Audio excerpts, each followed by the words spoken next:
The sound of tires screeching interrupts the peaceful scene. A police cruiser suddenly pulls up next to Jayden, startling him. Two officers, Officer Blake and Officer Harris, get out of the car. Officer Blake sternly commands, "Hey kid, stop right there." Removing his headphones, Jayden responds, "Is there a problem, officers?" Officer Harris, eyeing Jayden suspiciously, says, "We've had reports of someone matching your description acting suspiciously around here. What's in the bag?" Jayden, confused, replies, "Just school stuff." "I'm heading home." Officer Blake smirks. "Yeah? Mind if we take a look?" Jayden hesitates, visibly uncomfortable, clutching his bag tighter. "I'm not sure what this is about. I haven't done anything wrong," he says firmly. Officer Harris aggressively retorts, "Don't get smart with us, kid. You're going to make this harder on yourself."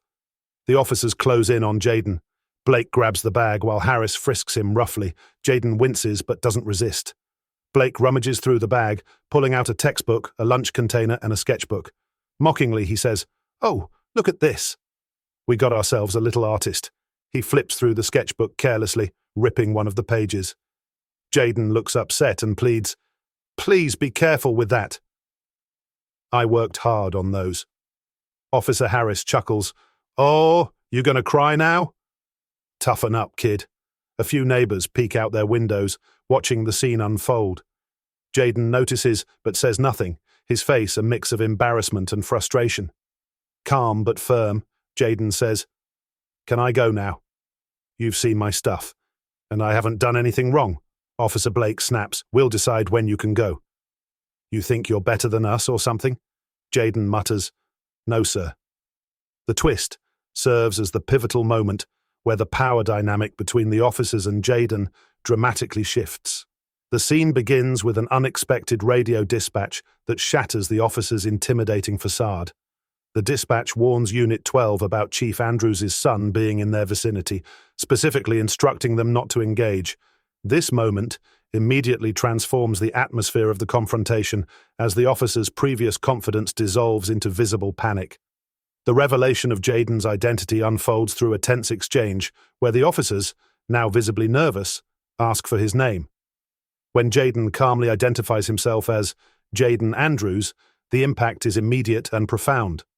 The officers' realization that they've been harassing their chief's son creates a palpable sense of dread, emphasized by their physical reactions.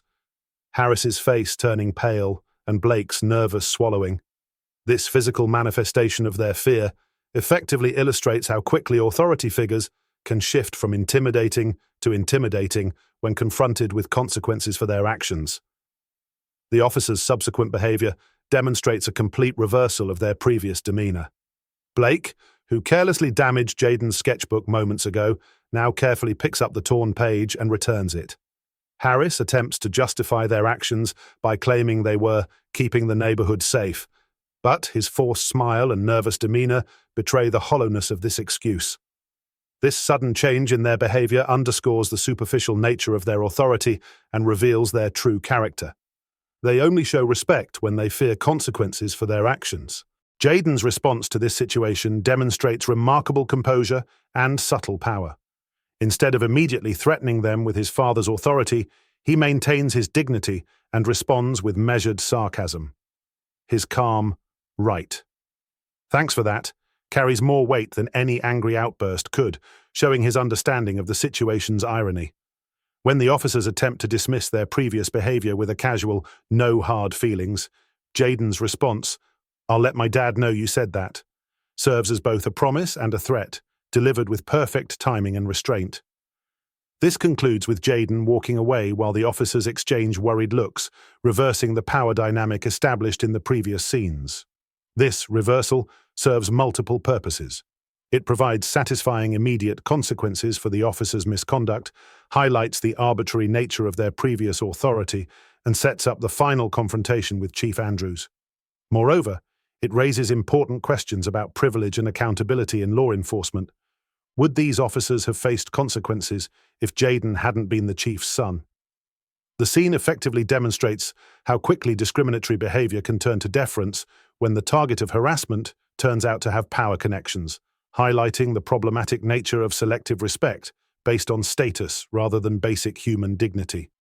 Later that evening, the scene shifts to the police station. Chief Andrews, a tall and imposing figure, stands in front of Blake and Harris, his arms crossed. Angrily, Chief Andrews says, "What were you thinking? Harassing my son? Profiling an innocent kid?" Harris stammers, "Chief, we didn't know he was your—" Chief Andrews interrupts, "That's the problem. You shouldn't treat anyone like that, whether they're my son or not." The officers hang their heads in shame. Andrews points toward the door. "Hand in your badges. We don't tolerate this kind of behavior on my team," he says firmly. Hesitant but resigned, the officers remove their badges and place them on the desk. The camera pans to Jaden, who watches from the doorway, a small, satisfied smile on his face. Jaden walks down the same street, his headphones on and sketchbook in hand. This time, the neighborhood is peaceful and he's left alone. The camera zooms out as he turns a corner, the sun shining brightly overhead.